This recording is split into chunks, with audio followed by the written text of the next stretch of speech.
10th हम लोग पढ़ेंगे बेटा क्वेश्चन नंबर 7।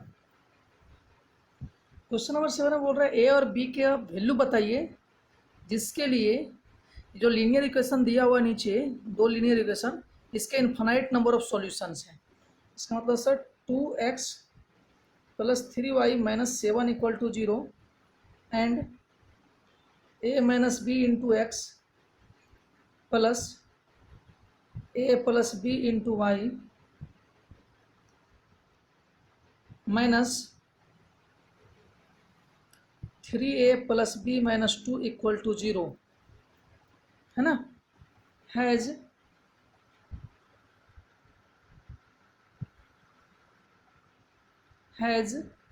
देखिएगा बोथ।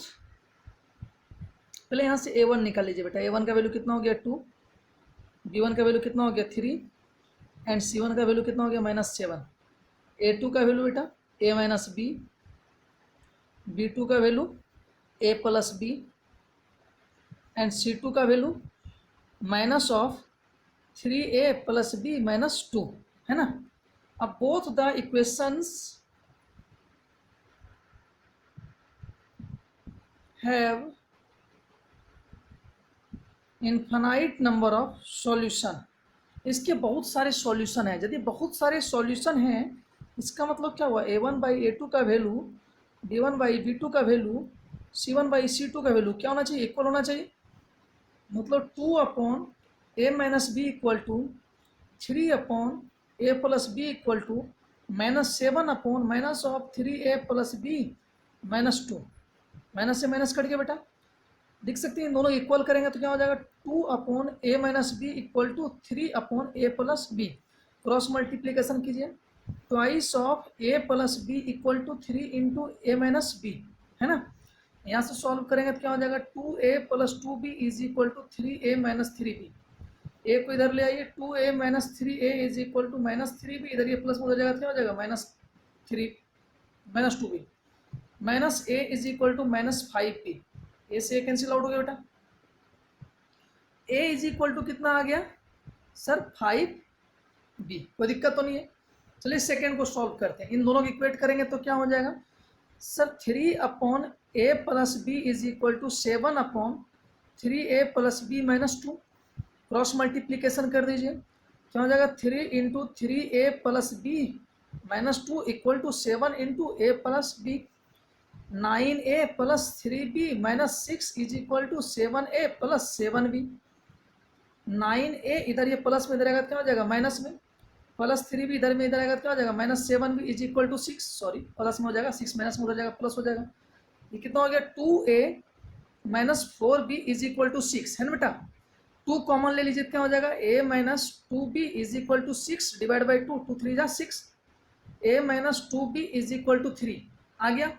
अब a का वैल्यू कितना था 5 पे रखे थे ना हम लोग। a का वैल्यू कितना निकाले थे 5 पे, यहाँ रख दीजिए 5a - 2b = 3 हो जाएगा।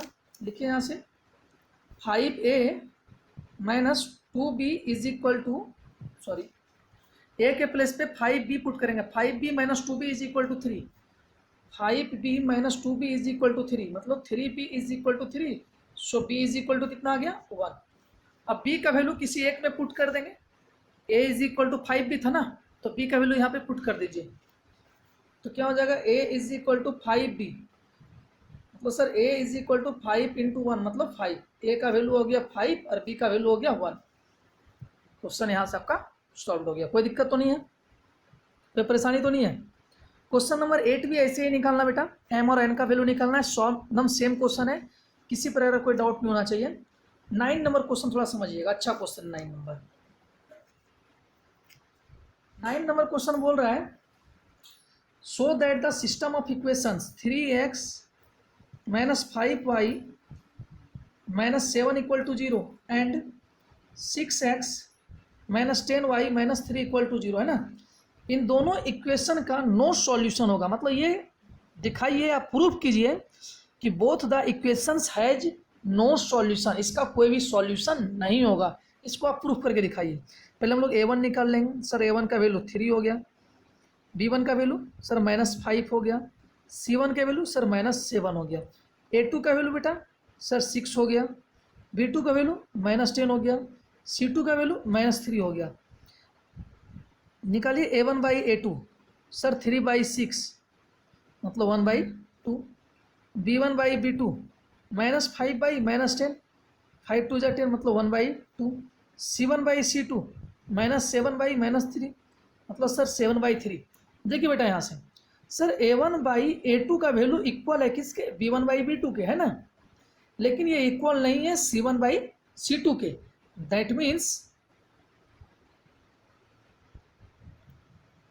The equation have no solution, इसका कोई भी सॉल्यूशन नहीं होगा, इस इक्वेशन का कोई भी सॉल्यूशन नहीं होगा। बस क्वेश्चन यहाँ पे आपका खत्म हो गया, ठीक है। अब क्वेश्चन नंबर 10 थोड़ा सा आगे बढ़ा दिया है। क्वेश्चन नंबर 10 बोल रहा है find the value of k for which the system of equations has no solution. अब बोल रहा है के का वैल्यू बताइए जिसके लिए इन दोनों इक्वेशन का, पहला है x + 2y - 5 = 0 एंड दूसरा है 3x + ky - 15 = 0। ये इक्वेशन और ये इक्वेशन दोनों का कोई भी सॉल्यूशन नहीं होगा, तो के का वैल्यू बताइए क्या होगा। समझ रहे बात को, लिखते हैं। A1 का वैल्यू कितना हो जाएगा बेटा 1, B1 का वैल्यू 2, C1 का वैल्यू -5, A2 का वैल्यू 3, B2 का वैल्यू k, C2 का वैल्यू -15। देखिए A1/A2 और ये given that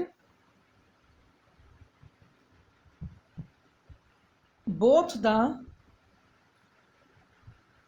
equations have no solution, इसका कोई भी सॉल्यूशन नहीं है। यदि कोई भी सॉल्यूशन नहीं है दैट मीन्स A1/A2 का वैल्यू इक्वल हो जाएगा B1/B2 के, लेकिन नॉट इक्वल होगा C1/C2 के। समझ रहे बात को, A1/A2 का वैल्यू इक्वल हो जाएगा B1/B2 के, लेकिन नॉट इक्वल होगा C1/C2 के। चलिए सर 1/3 इक्वल होगा 2/k, बट नॉट इक्वल होगा C1 मतलब -5/-15 के। समझ रहे बात को, माइनस से माइनस कट जाएगा बेटा ये, मतलब 1/, पहले इन दोनों को इक्वल कर लो, 1/3 इज इक्वल टू 2/k। लिखिए 1/3 is equal to 2/k and दूसरा sir 2/k not equal to -5/15 and 2/k not equal to 5/15, minus से माइनस कैंसिल आउट हो गया था, मतलब सर k इक्वल टू 6 आ गया यहाँ से, और यहाँ से आ गया k नॉट इक्वल टू 6।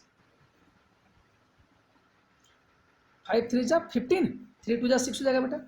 एक आ रहा है k इक्वल टू 6 और दूसरा आ रहा है k नॉट इक्वल टू 6। तो ये तो इम्पॉसिबल बात हो गया कि k का वैल्यू एक बार बोल रहा है 6 लीजिए और दूसरा बोल रहा है 6 नहीं लीजिए, मतलब 6 पर नो सॉल्यूशन भी होगा और 6 पर सॉल्यूशन भी नहीं होगा।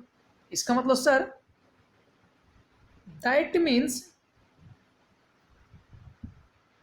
There is no any value of k for which the system has no solution. समझ में आया कि नहीं आया। यहाँ बोल रहा है k का वैल्यू 6 ले लीजिए, k का वैल्यू जब 6 होगा तो इसका नो सॉल्यूशन होगा। यहाँ पे बोल रहा है k नॉट इक्वल टू 6, मतलब k का वैल्यू 6 नहीं होना चाहिए, यदि 6 हो गया तो ये नो सॉल्यूशन होगा, 6 यदि नहीं होगा तब भी ये नो सॉल्यूशन होगा। इसका मतलब सर k का वैल्यू नॉट इक्वल टू 6 मतलब 6 लीजिएगा तो सॉल्यूशन हो जाएगा, यहाँ बोल रहा है 6 लीजिएगा तो सॉल्यूशन नहीं होगा। इसका मतलब सर ये तो इम्पॉसिबल वाला केस हो गया।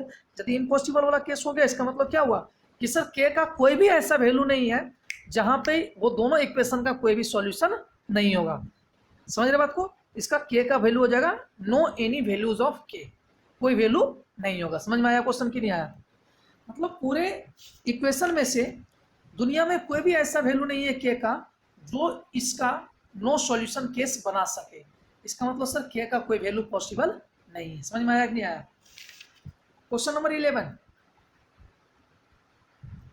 क्वेश्चन नंबर 11 बोल रहा है find the value of k for which the pair of equations kx + 3y is equal to k - 2 and 12x + ky is equal to k has no solution. इसके no solution है तो बेटा इसको पहले थोड़ा सही कर लेते हैं। kx + 3y - k minus two equal to zero and 12x plus k y minus k equal to zero. Sir a1 का वैल्यू हो गया k, b1 का वैल्यू हो गया 3 और c1 का वैल्यू हो गया minus of k minus to. यहाँ से a2 का वैल्यू हो गया 12, b2 का वैल्यू हो गया k एंड c2 का वैल्यू हो गया माइनस k, है ना बेटा। बोल रहा है गिवन दैट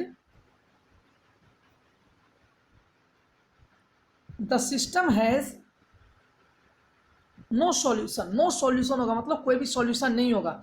इसका मतलब सर a1 बाई a2 का वैल्यू इक्वल होगा b1 बाई b2 के, लेकिन नॉट इक्वल होगा वो c1 बाई c2 के। पैरेलल वाला कंडीशन लगाना पड़ेगा क्योंकि पैरेलल में ही नो सॉल्यूशन होता है। ये इक्वल टू लिखा हुआ है, ठीक है ना। a1 बाई a2 मतलब k डिवाइड बाई 12 है बेटा, not equal to sorry equal to b1 by b2 3 divide by k but not equal to minus of k minus two divide by minus of minus k. Minus से minus cut गया बेटा। पहले इन दोनों equal लेकर चलते हैं। k by 12 is equal to 3 by k. Sir k is equal to 36 मतलब k का वैल्यू आ गया प्लस माइनस 6, है ना। और जब इन दोनों को लेकर चलेंगे तो क्या हो जाएगा 3 by k is equal to k minus two divide by k, है ना बेटा। क्या हो जाएगा sir 3k is equal to k into k minus two. कोई दिक्कत तो नहीं है। 3k के को उधर मल्टीप्लाई कर देंगे k into k minus two is equal to 3 into k. कोई तकलीफ तो नहीं है यहाँ तक में? क्या कोई दिक्कत है तो बोलिए, नहीं है ना। अच्छा इसको क्या लिखेंगे सर, ये 3k इज इक्वल टू के स्क्वायर माइनस 2k। इधर ये प्लस में उधर जाएगा क्या हो जाएगा माइनस में, तो लिखिए के square minus 5k equal to 0 हो जाएगा बेटा। जब इसको सॉल्व कीजिएगा तो k कॉमन आ जाएगा तो क्या हो जाएगा k माइनस 5 इक्वल टू 0, है ना। और यहाँ से k का वैल्यू आ गया प्लस माइनस 6। देखिए k का वैल्यू आ गया प्लस माइनस 6 मतलब k का वैल्यू प्लस 6 भी हो सकता है और माइनस 6 भी हो सकता है। अब यहाँ से k का वैल्यू निकालते हैं, नॉट इक्वल टू है ना ये, सॉरी ये नॉट इक्वल टू है तो not equal to not equal to not equal to not equal to 0, है ना। मतलब sir k into k minus 5 not equal to 0। Not equal to 0 का ये मतलब यदि k का वैल्यू अब लिखिए पुट k इक्वल टू 6 तो क्या हो जाएगा sir 6 into 6 minus 5 equal to 0। Sir 6 into 1 not equal to 0 मतलब 6 नॉट इक्वल टू 0।